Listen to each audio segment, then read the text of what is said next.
우리도 살고 싶다. 연대장도 도망갔는데 우리는 왜 여기서 죽어야 해? 수백 명의 북한 인민들이 신의주 국경 초소를 향해 달려들었습니다. 보위부가 총을 겨누며 소리쳤지만 이미 늦었습니다. 쏴라. 한 명도 살려두지 마라. 타타타타. 총성이 울려 퍼졌지만 인민들은 멈추지 않았습니다. 죽어도 여기보다는 낫다. 그날 한 연대장의 탈북 소식이 퍼지자 신의주 전체가 완전히 폭발했습니다. 30년 독재 체제 하에서 억눌려 살던 인민들의 분노가 한꺼번에 터져나온 것입니다. 보위부 청사가 불타고 김일성 동상이 무너지고 거리 곳곳에서 폭동이 일어났습니다. 하지만 아무도 몰랐습니다. 이 모든 혼란의 시작이 된 그 연대장이 지금 대한민국에서 평범한 교수로 살고 있다는 사실을. 오늘의 사연 시작합니다. 챕터 1 탈출의 시작. 압록강 인근 4.25 군단 관할 초소에서 갑작스러운 폭음이 울려 퍼졌습니다.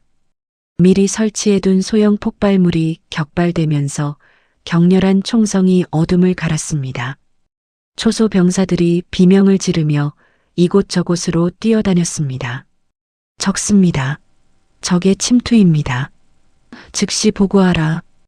혼란스러운 교전 상황이 벌어지는 가운데 연대장 리무진은 관사 안에서 낡은 단파 라디오를 켜고 있었습니다.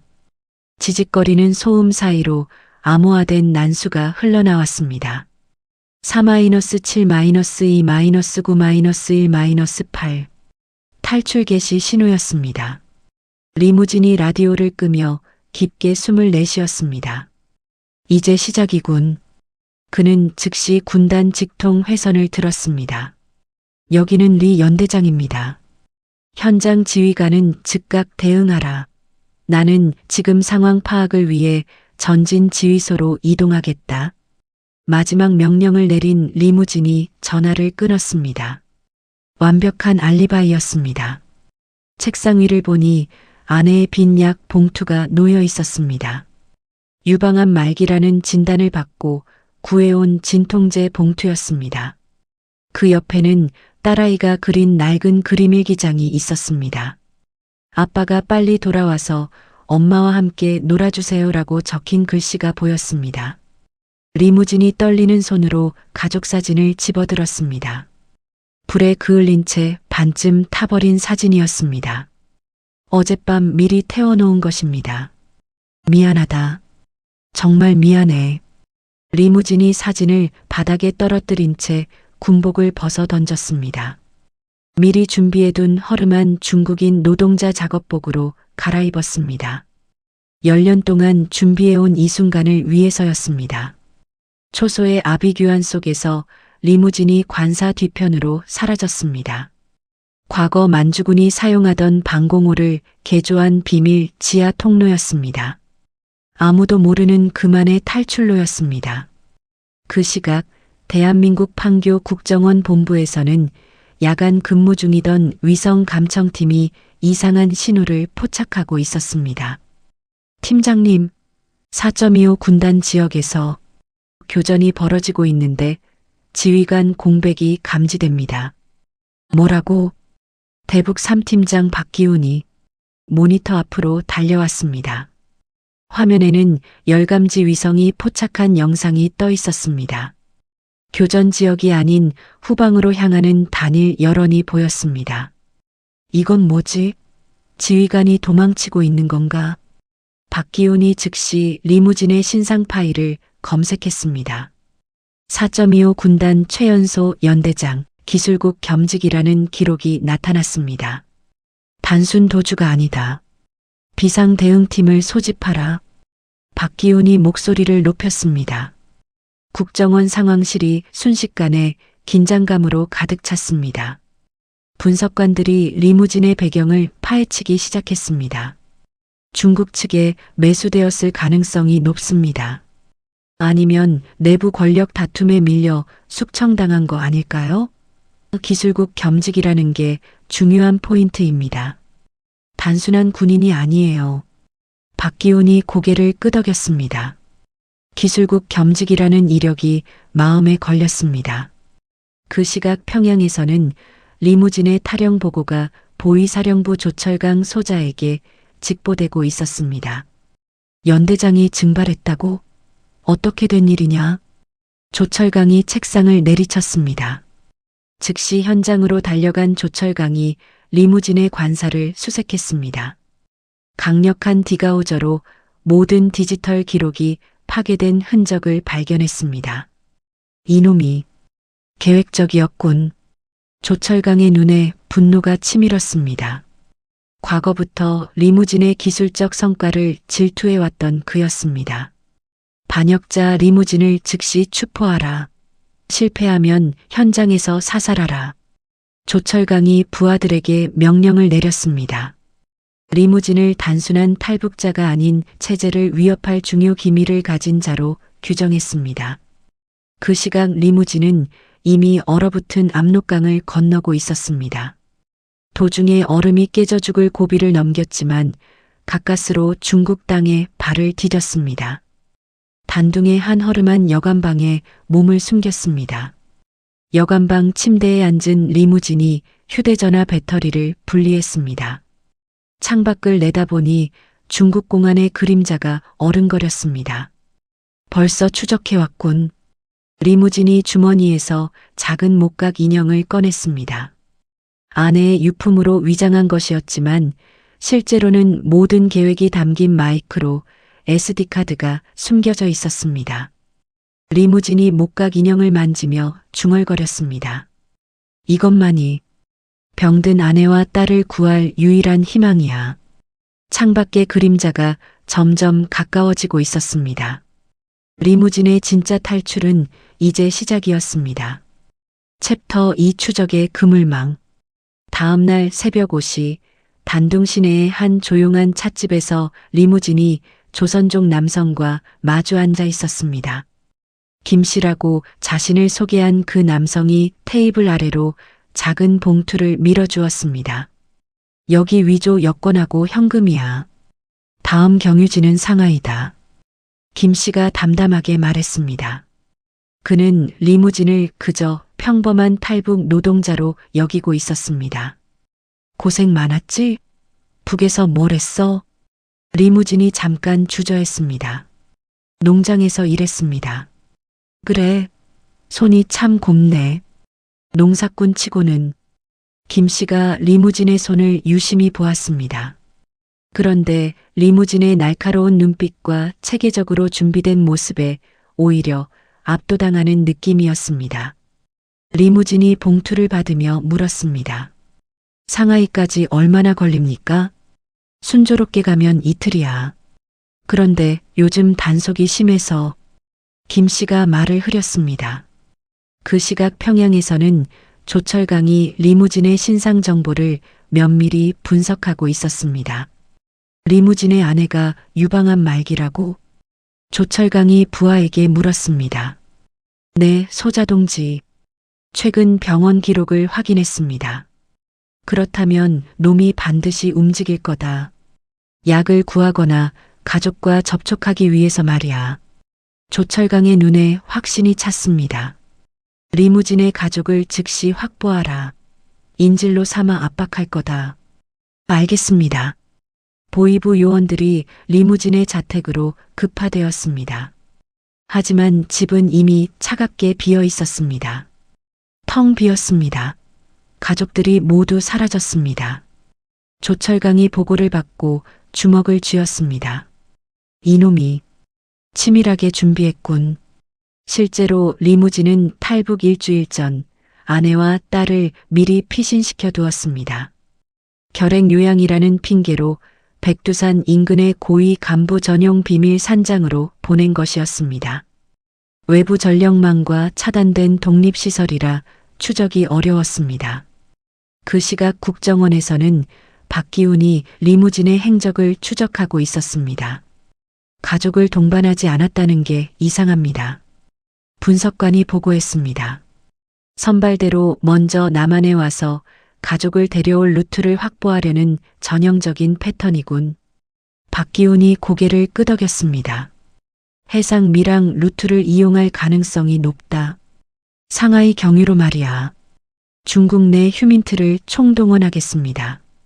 박기훈이 해당 경로에 감시망을 펼치라고 지시했습니다. 다음 날 리무진이 김 씨의 주선으로 단둥항에 도착했습니다. 상하이행 밀항선에 오르기 위해서였습니다. 저기 보이는 배야. 30분 후에 출발한다. 김 씨가 손가락으로 가리켰습니다. 하지만 리무진은 이미 항구에 수상한 인물들이 배치된 것을 눈치챘습니다. 조철강이 심어둔 비밀 요원들이었습니다. 북한 무역상으로 위장하고 있었습니다. 리무진이 담배를 피우는 척하며 주변을 살폈습니다. 그들이 사용하는 특유의 수신호가 보였습니다. 보이부 내부 암호였습니다. 김 씨가 나를 팔아넘겼군. 리무진이 속으로 중얼거렸습니다. 미안하지만 화장실 좀 다녀올게요. 리무진이 김 씨에게 말했습니다. 빨리 와. 배가 곧 떠난다고. 리무진이 화장실 쪽으로 걸어가다가 갑자기 항구 노동자들 사이로 스며들었습니다. 연기처럼 사라져버렸습니다. 저놈이 어디 갔지? 요원들이 당황했습니다. 리무진은 이미 야간 화물 열차에 몰래 잠입하고 있었습니다. 훈춘행 열차였습니다. 국정원과 조철강의 예상을 모두 깬 것입니다. 석탄을 실은 짐칸에 몸을 숨긴 리무진이 영하의 추위와 석탄 가루로 인한 호흡 곤란을 견뎌냈습니다. 기차가 북쪽으로 달렸습니다. 조철강이 김 씨를 붙잡아 고문했습니다. 리무진이 어디로 갔느냐? 모릅니다. 갑자기 사라졌어요. 거짓말하지 마라. 조철강이 김 씨를 때렸습니다. 화물 열차에 탔을 거예요. 김 씨가 비명을 지르며 말했습니다. 훈춘행이다. 중국 공안에 연락해서 다음 정차역에서 체포하라. 조철강이 다급하게 지시했습니다.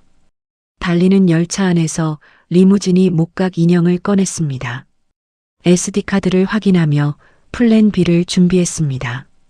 왕 사장과의 접선 계획이었습니다. 이제 진짜 시작이군.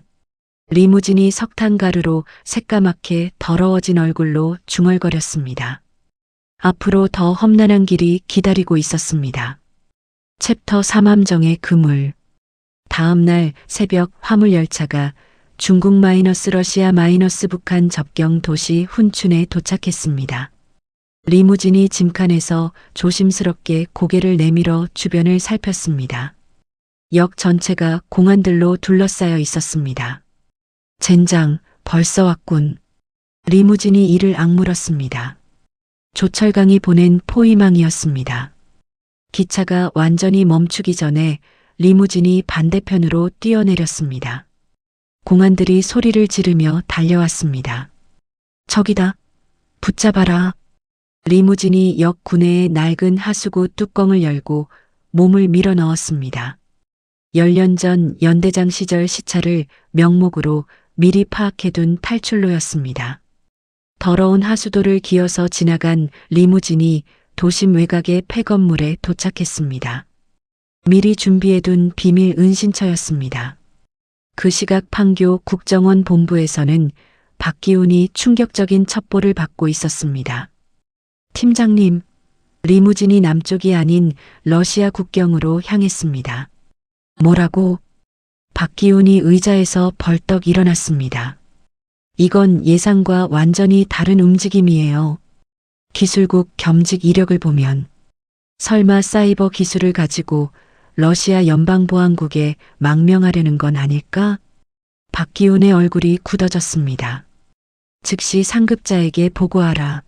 이건 단순한 탈북이 아니다. 그 시각 훈춘의 어두운 뒷골목에서 리무진 앞에 한 남자가 나타났습니다. 50대 중반으로 보이는 뚱뚱한 체구의 남자였습니다. 혹시 리무진 연대장님 맞죠? 남자가 비웃듯 말했습니다. 누구냐? 리무진이 경계심을 드러냈습니다. 왕 사장이라고 하죠. 이 근처에서는 좀 유명한 사람이에요. 왕 사장이라고 자신을 소개한 남자가 담배를 꺼냈습니다. 북한, 중국, 러시아를 오가며 정보를 파는 악명 높은 브로커였습니다.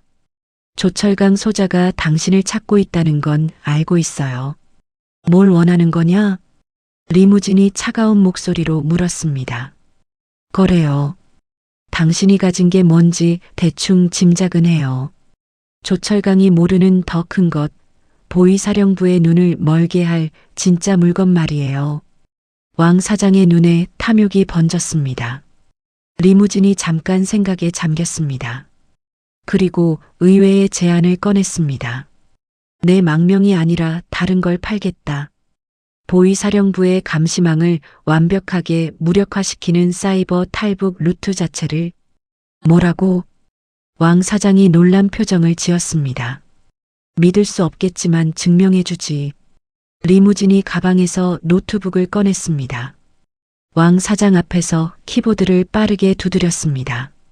화면에 왕 사장의 스위스 비밀 계좌가 떠올랐습니다. 이게 어떻게? 1분 안에 당신 돈을 다른 곳으로 빼돌릴 수도 있고 다시 돌려놓을 수도 있어요. 리무진이 실제로 돈을 이동시켰다가 1분 만에 다시 복구시켰습니다. 왕 사장이 식은땀을 흘렸습니다. 엄청난 거액이 될 거예요. 어떻게 생각하세요? 좋아. 거래하자. 왕 사장이 탐욕스러운 눈빛을 빛냈습니다. 그 시각 국정원에서는 긴급 회의가 열리고 있었습니다. 리무진이 핵심 사이버 루트를 러시아 측에 팔아넘기려 한다면 최악의 시나리오입니다.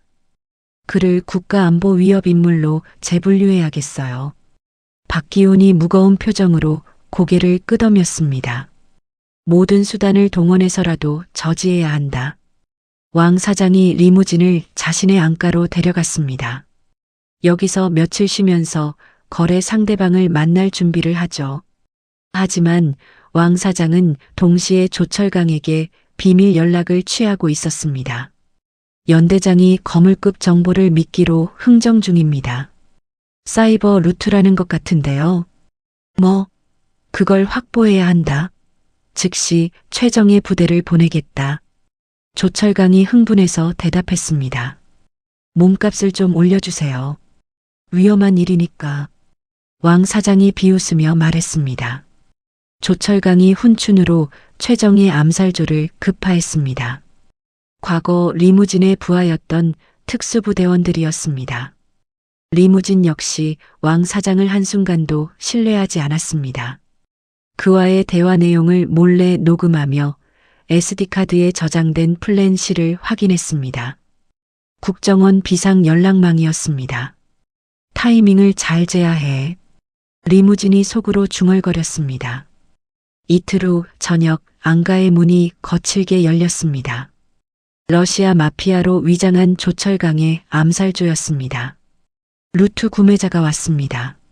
왕 사장이 리무진에게 말했습니다. 하지만 들어온 사람들의 움직임을 본 순간 리무진은 깨달았습니다. 완벽한 함정이었습니다. 북한군 특유의 보행법과 시선 처리가 그대로 드러나고 있었습니다. 제대로 걸렸군. 리무진이 쓴웃음을 지었습니다. 이제 진짜 생존 게임이 시작되는 순간이었습니다. 챕터 4운명의 전화.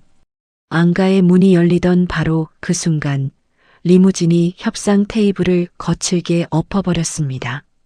왕 사장, 내 놈이 조철강에게 넘긴 정보는 가짜다. 리무진이 큰 소리로 외치며 창문을 향해 돌진했습니다. 뭐라고? 왕 사장이 당황했습니다. 조철강의 암살 조원들도 예상치 못한 말에 잠시 혼란에 빠졌습니다. 가짜 정보라는 말에 왕 사장에게 총구를 겨누었습니다. 이 자식이 우리를 속였나? 왕 사장, 설명해라. 그 틈을 놓치지 않고 리무진이 창문을 깨고 밖으로 뛰어내렸습니다. 2층 높이였지만 군인 출신답게 몸을 말아 착지했습니다. 놈이 도망간다. 쫓아라. 암살 조원들이 뒤늦게 외쳤습니다. 리무진이 훈춘 시내의 좁은 골목길을 누비며 달렸습니다. 10년 전 이 지역을 시찰했던 기억을 되살려 최단거리로 이동했습니다. 낡은 공중전화 부스에 도착한 리무진이 헐떡거리며 SD카드를 확인했습니다. 국정원 비상 연락망 번호가 적혀 있었습니다. 제발 살아있기를. 리무진이 떨리는 손으로 번호를 눌렀습니다. 그 시각 판교 국정원 본부 상황실에서는 신임 요원 한윤아가 야간 당직 근무 중이었습니다. 사이버 모니터링 업무를 담당하고 있었습니다. 띠리링. 갑자기 울린 전화 소리에 한윤아가 고개를 들었습니다. 오래된 전화기였습니다. 여보세요? 한윤아가 무심코 전화를 받았습니다. 백두산 7호 응답하라. 암호명 붉은 여우. 전화기 너머로 다급한 남자 목소리가 들려왔습니다. 죄송한데요, 무슨 말씀이신지. 한윤아가 당황했습니다. 매뉴얼에도 없는 암호였습니다. 잠깐만요. 한윤아가 즉시 컴퓨터로 데이터베이스를 검색했습니다. 백두산 7호를 입력하자 10년 전 기록이 나타났습니다. 백두산 7호 마이너스 기술 장성 이승철 숙청됨. 잠깐만 기다려주세요. 한윤아가 급하게 박기훈 팀장에게 전화를 걸었습니다. 팀장님, 긴급 상황입니다. 백두산 7호라는 암호명으로 전화가 왔는데요. 뭐라고? 백두산 7호는 10년 전에 숙청된. 박기훈이 잠깐 생각하더니 번뜩 깨달았습니다. 기술 장성의 아들. 그래, 리무진이 기술 장성의 아들이었구나. 모든 퍼즐이 맞춰지는 순간이었습니다. 한윤아, 즉시 임시 접선에 들어가라. 내가 지금 갈 테니까. 네. 한윤아가 다시 전화를 받았습니다. 들어가세요. 여기는 리무진입니다. 4.25 군단 연대장 리무진 기술. 장성 이승철의 아들입니다. 확인했습니다. 지금 어디 계세요? 훈춘입니다. 조철강의 암살조가 추격하고 있어요. 한윤아가 위성전화로 안전가옥 위치를 알려주었습니다. 훈춘 시내 성당에서 북쪽으로 500m, 조선족 교회 뒤편 골목으로 오세요. 알겠습니다. 암살 조원들이 공중전화 부스 근처까지 쫓아왔지만 리무진은 이미 사라진 뒤였습니다. 조선족 교회의 지하 기도실로 위장된 안전가옥에 도착한 리무진을 국정원 현지 협력자가 맞이했습니다. 이쪽으로 오세요. 지하실에 설치된 화상통화 장비 앞에 앉은 리무진 앞에 젊은 여성의 얼굴이 나타났습니다. 한윤아였습니다. 안녕하세요. 국정원 대북 3팀 한윤아입니다. 리무진입니다. 상황을 설명해 주세요. 리무진이 숨을 고르며 말했습니다. 조철강과 왕 사장에게 동시에 쫓기고 있습니다. 하지만 제가 가진 루트는 거래용이 아닙니다. 그럼 뭐죠? 병든 가족 구출용입니다. 한윤아의 표정이 진지해졌습니다. 증명할 수 있나요? 리무진이 노트북을 켜서 파일들을 전송했습니다. 제 아내의 북한 병원 진단서입니다. 유방암 말기예요. 화면에 진단서가 떠올랐습니다. 그리고 이건 가족이 격리된 백두산 비밀 산장의 위성 좌표와 내부 CCTV 접근 코드입니다. 잠깐만요. 한윤아가 즉시 사이버팀에 연락을 취했습니다. 해당 코드로 CCTV 접속 시도해 보세요. 몇 분 후 한윤아의 컴퓨터 화면에 흑백 CCTV 영상이 떠올랐습니다. 좁은 방 안에서 고통스러워하는 여자의 모습이 보였습니다. 리무진의 아내였습니다. 오, 오빠. 화면 속 어린 소녀가 아픈 엄마 옆에서 울고 있었습니다. 리무진의 눈에서 눈물이 흘러내렸습니다. 제발 저들을 구해주세요. 한윤아도 눈시울이 붉어졌습니다. 박기훈 팀장님이 곧 오실 거예요. 조금만 기다려주세요. 30분 후 박기훈이 화상통화에 합류했습니다. 리무진 씨 모든 정보를 확인했습니다. 팀장님, 아버지의 숙청, 아내의 병, 사이버 루트의 실체, 모든 것이 확인됐어요. 박기훈의 목소리에 확신이 담겼습니다. 당신을 특수 자산으로 분류하겠습니다. 그리고 가족 구출 작전을 최고 위급에 긴급 상신하겠어요. 정말 감사합니다. 리무진이 고개를 숙였습니다. 하지만 조건이 있어요. 당신이 가진 사이버 루트, 그 모든 것을 우리에게 넘겨야 합니다. 물론입니다. 제가 왜 여기 왔겠습니까? 드디어 리무진에게 희망의 빛이 보이기 시작했습니다. 챕터 5 기적의 작전. 작전 승인 직후 판교 국정원 본부 지하 벙커 통합관제센터는 긴장감으로 가득 찼습니다. 리무진이 박기훈 팀장과 한유나 요원 앞에서 노트북을 펼쳤습니다. 제가 10년간 준비한 사이버 루트의 전모를 공개하겠습니다. 리무진의 목소리에 떨림이 있었습니다. 이것은 광명망과 국경 감시 시스템을 연동하는 모듈에 심어둔 백도어입니다. 화면에 복잡한 코드들이 나타났습니다. 박기훈이 감탄하며 물었습니다. 이걸 어떻게 만들었어요? 기술국에서 일할 때 직접 설계한 시스템이니까요. 오직 저만이 아는 특정 소수 조합으로만 활성화됩니다. 언제든 북한 시스템에 침투할 수 있다는 말인가요? 한유나가 놀란 목소리로 물었습니다. 특정 시간대에만 가능합니다. 하지만 그 시간에는 완전한 관리자, 권한을 얻을 수 있어요. 국정원 사이버 요원들이 몰려들었습니다.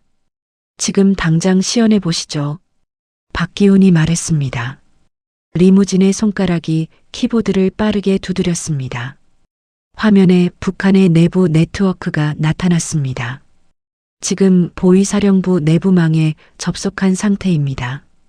요원들이 웅성거렸습니다. 이제 김정은 1호 지시로 위장한 가짜 긴급 이송 명령을 만들어 보겠습니다. 그게 가능해요?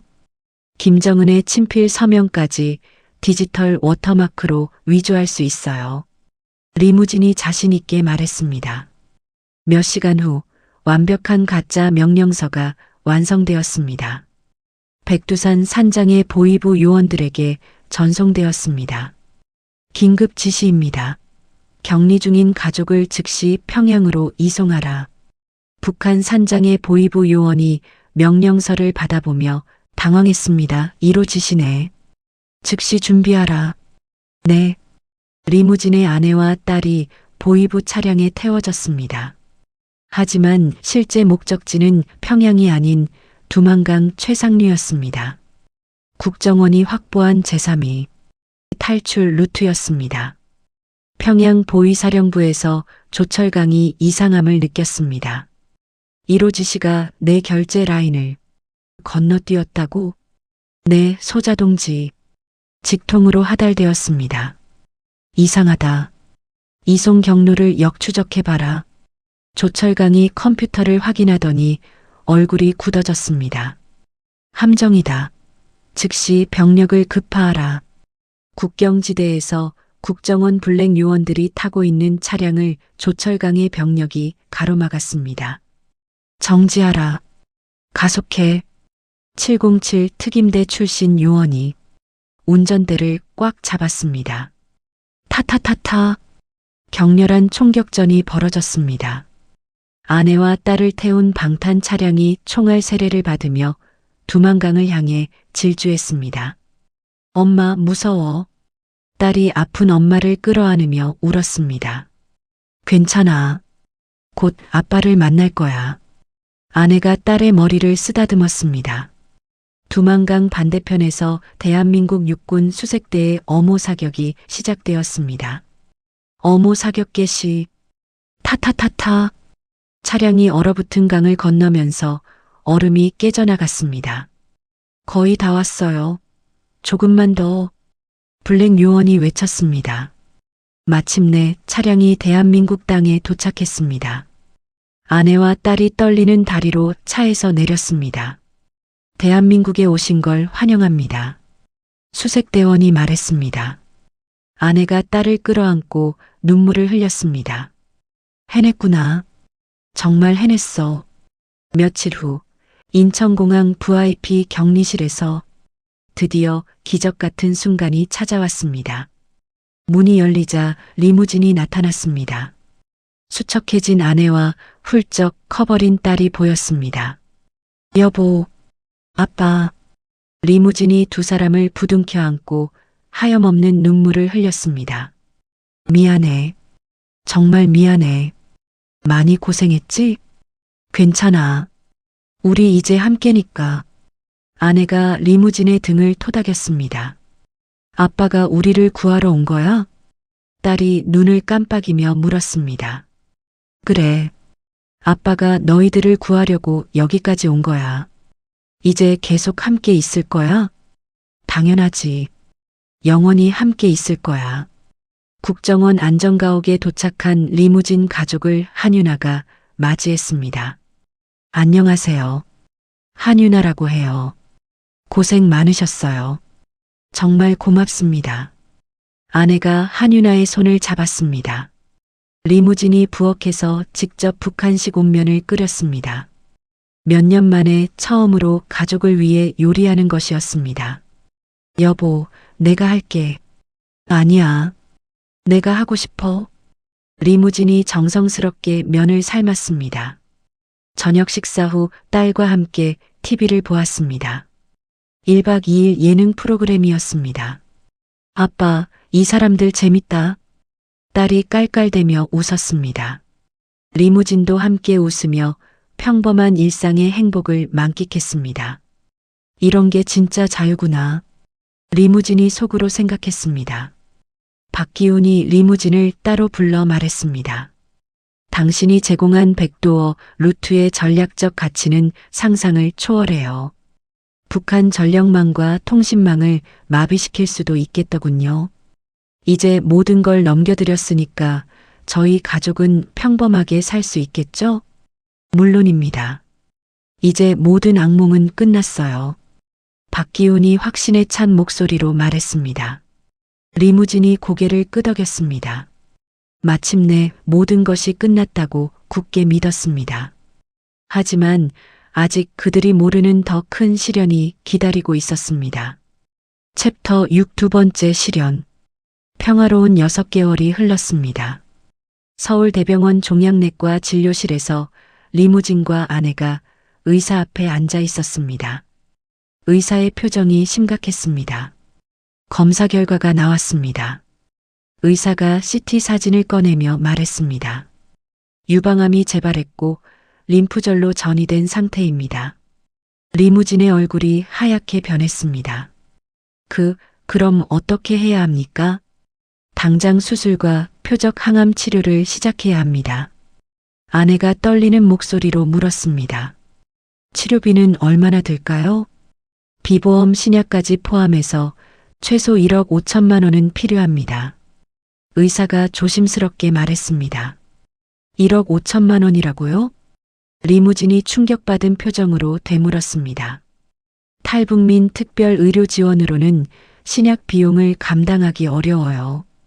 병원을 나온 리무진 부부가 말없이 걸었습니다. 여보, 괜찮아.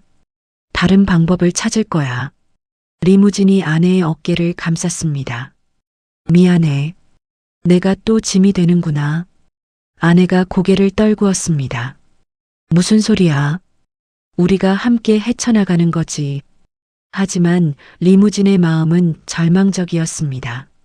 정착 지원금 대부분을 생활비와 딸의 과외비로 사용한 상태였습니다.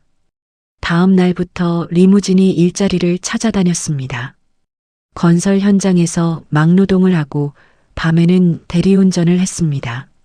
아저씨, 여기서 내려주세요. 네, 수고하셨습니다.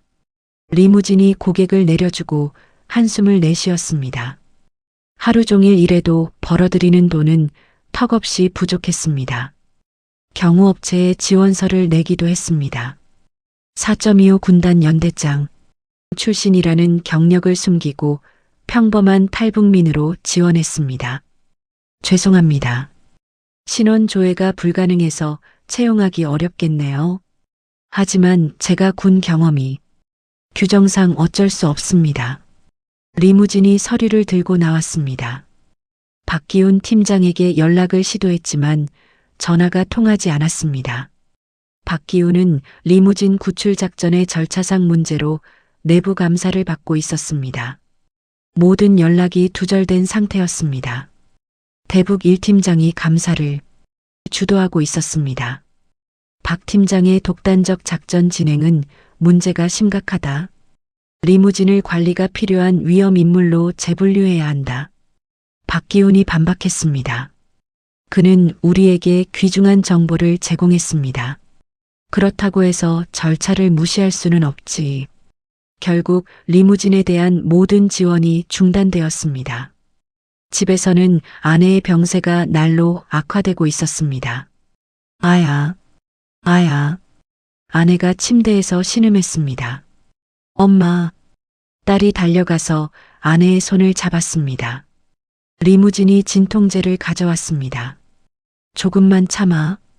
곧 치료받을 수 있을 거야. 하지만 리무진 자신도 확신이 없었습니다. 딸이 어머니의 고통과 아버지의 무력감을 지켜보며 충격을 받았습니다. 아빠, 내가 돈을 벌게. 뭐라고? 학교 그만두고 일하면 돼. 안 돼. 절대 안 돼. 리무진이 펄쩍 뛰었습니다. 하지만 딸은 몰래 유흥가 아르바이트를 구하려 했습니다.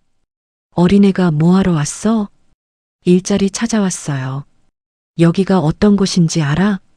바로 그때 한유나가 나타났습니다. 너 뭐 하는 거야? 한유나가 딸의 손목을 붙잡았습니다. 누나, 집에 가자. 지금 당장. 한유나가 딸을 데리고 집으로 돌아왔습니다. 이게 무슨 일이에요? 리무진이 놀라며 물었습니다. 이 아이가 룸살롱에서 일하려고 했어요. 뭐라고? 리무진이 딸을 보며 소리쳤습니다. 미안해요, 아빠. 딸이 울음을 터뜨렸습니다. 며칠 후 병원 원무과에서 리무진을 불렀습니다. 오늘까지 입원비를 정리하지 않으면 퇴원 조치하겠습니다.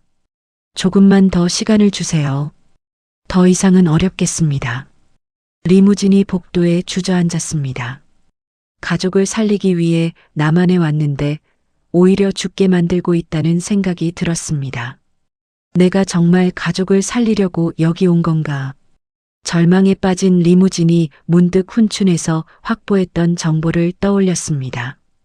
왕 사장의 다크웹 연락망이었습니다. 집 근처 PC방에 들어간 리무진이 익명 이메일을 만들었습니다. 왕 사장의 핸들 골든 드래곤에게 조심스럽게 메시지를 보냈습니다. 저급 정보를 팔고 싶습니다. 북한군 동계 훈련 일정 같은 것들이요. 몇 시간 후 답신이 왔습니다. 그런 푼돈짜리 정보는 필요 없다. 당신만이 가진 원본을 원한다. 리무진의 손이 떨렸습니다. 무슨 뜻입니까? 북한군 전력망 마비 사이버 테러 코드. 당신 아버지가 설계한 최후의 비상 코드 말이다. 왕 사장이 리무진임을 단번에 알아챈 것입니다. 그 대가로 아내 병원비의 10배를 비트코인으로 지급하겠다. 리무진이 화면을 멍하니 바라보았습니다. 아버지의 유산인 전력망 마비 코드는 국정원에도 넘기지 않은 최후의 카드였습니다. 어떻게 할까? 리무진의 머릿속이 복잡해졌습니다. 가족을 살릴 수 있는 유일한 방법인지도 모르지만 동시에 조국을 배신하는 일이기도 했습니다. 챕터 7 희망의 손길. 리무진이 왕 사장의 제안을 받고 고뇌하던 그날 밤 임대 아파트 현관문이 조심스럽게 두드려졌습니다. 똑똑똑. 누구세요? 리무진이 경계하며 물었습니다. 박기훈입니다. 문을 열자 박기훈 팀장이 서 있었습니다. 내부 감사를 무사히 마친 모습이었습니다. 팀장님, 어떻게 들어가도 될까요? 거실에 앉은 박기훈이 진지한 표정으로 말했습니다. 당신이 왕 사장과 접촉한 걸 알고 있어요. 리무진의 얼굴이 굳어졌습니다.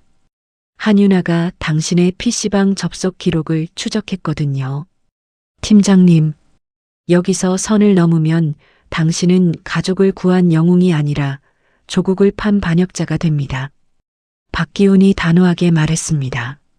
리무진이 벌떡 일어났습니다. 그럼 팀장님이 내 가족을 살릴 수 있소? 가족을 살릴 수만 있다면 악마와도 거래하겠소. 리무진이 처음으로 절규했습니다. 지금 내 아내가 죽어가고 있는데 나는 손 놓고 있어야 한다는 말이오? 박기훈의 마음이 흔들렸습니다. 리무진의 진심 어린 부성애가 느껴졌습니다. 하루만 시간을 주세요. 내일 답을 드리겠습니다. 박기훈이 자리에서 일어났습니다. 다음 날 국정원 본부에서 긴급 안보관계 회의가 열렸습니다. 리무진이 제공한 사이버 루트 정보가 엄청난 성과를 거두었습니다. 박기훈이 브리핑을 시작했습니다. 최근 북한 정찰총국이 국내 5대 은행 외환망을 동시 해킹하려 했는데 우리가 사전에 차단했습니다. 회의실이 웅성거렸습니다. 손실 규모가 어느 정도입니까? 약 5천억 원 규모의 금융 손실을 막았습니다. 그 정도라고? 리무진의 백도어 정보가 없었다면 불가능했을 일입니다. 박기훈이 강조했습니다. 대북 1팀장이 반대 의견을 냈습니다. 그렇다고 해서 탈북자에게 과도한 보상은 정보의 가치로만 평가해야 합니다. 리무진을 즉각 특수정보 요원으로 채용할 것을 건의합니다. 박기훈이 목소리를 높였습니다. 최고 위층에서 결정이 내려졌습니다. 5천억 손실 방어는 분명한 성과다. 국가안보전략연구소 전문연구위원으로 특별 채용을 승인한다. 그날 저녁 박기훈이 다시 리무진을 찾아왔습니다. 보상금은 절차가 복잡해요. 대신 이걸 보세요. 박기훈이 계약서를 내밀었습니다. 국가안보전략연구소 채용 계약서? 리무진이 어리둥절해했습니다. 특수자산 확보 및 기밀 유지 명목으로 계약금 2억 원이 명시되어 있어요. 계약금이요? 합법적으로 당장 받을 수 있는 돈입니다. 리무진의 눈에서 눈물이 흘러내렸습니다. 팀장님, 정말 감사합니다. 그리고 부인은 국가안보자산의 가족으로 분류됩니다. 국정원 지정병원으로 이송해서 모든 치료를 국가가 책임지겠어요. 다음 날 리무진의 아내가 경찰병원 VIP 병동으로 이송되었습니다. 여보, 정말 괜찮은 거야? 아내가 걱정스럽게 물었습니다. 괜찮아. 이제 모든 게 해결됐어.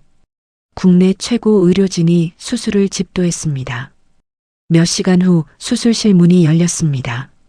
수술이 성공적으로 끝났습니다. 의사가 엄지손가락을 들어 보였습니다. 리무진이 그 자리에 주저앉아 오열했습니다. 고생했어요.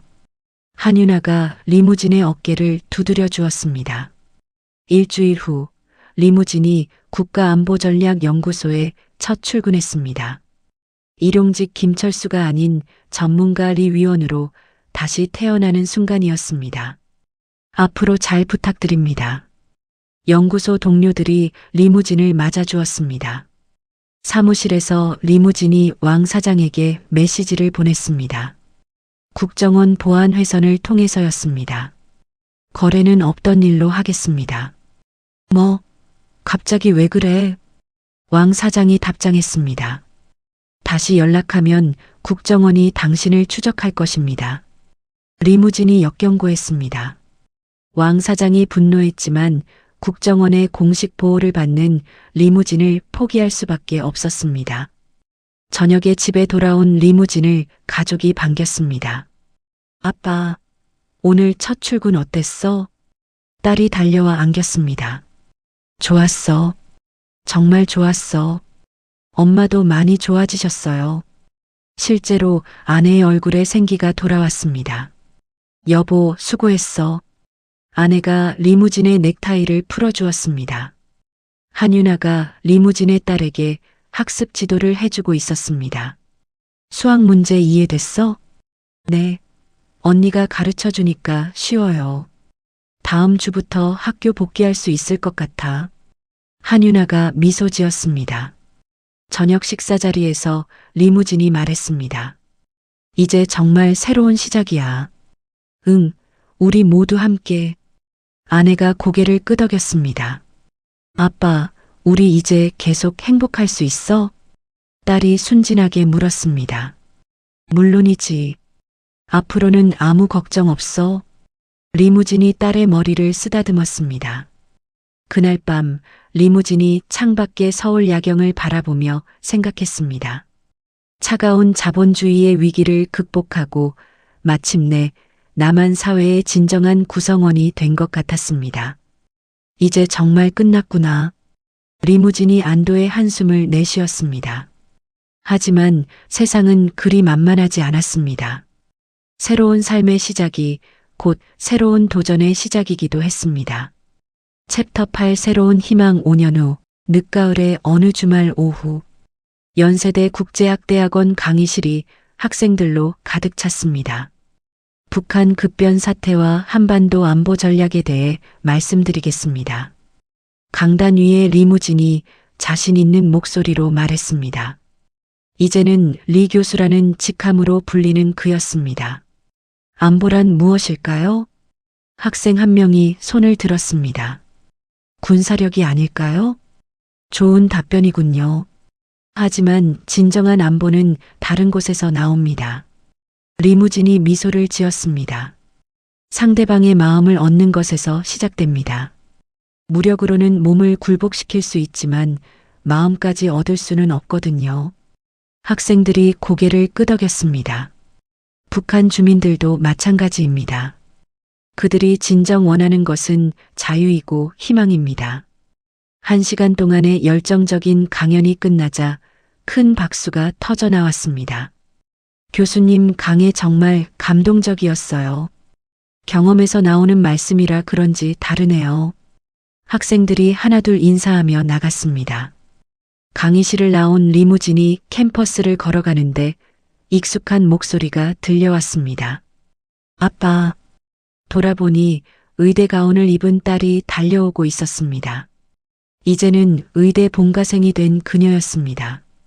어머니를 치료해 주신 의사 선생님처럼 되고 싶어서 의대에 갔어요. 딸이 환하게 웃었습니다. 우리 딸 많이 컸구나. 리무진이 딸의 어깨를 두드렸습니다. 오늘 저녁에 박기훈 삼촌이랑 한유나 언니가 오신다며? 응, 오랜만에 다 같이 모이는 거야. 아버지와 딸이 나란히 걸어가며 재래시장으로 향했습니다. 아저씨, 오늘도 장 보러 왔구나. 생선가게 아주머니가 반갑게 인사했습니다. 네, 오늘은 손님이 와서 좀 많이 사야겠어요. 리무진이 자연스럽게 농담을 주고받았습니다. 완전히 나만의 평범한 아저씨가 된 모습이었습니다. 콩나물하고 두부 좀 주세요. 알았어. 딸아이 의대생이라며? 대단하네. 고맙습니다. 집에 도착하니 아내가 부엌에서 저녁 준비를 하고 있었습니다. 암을 완전히 극복하고 건강을 되찾은 모습이었습니다. 여보 왔어?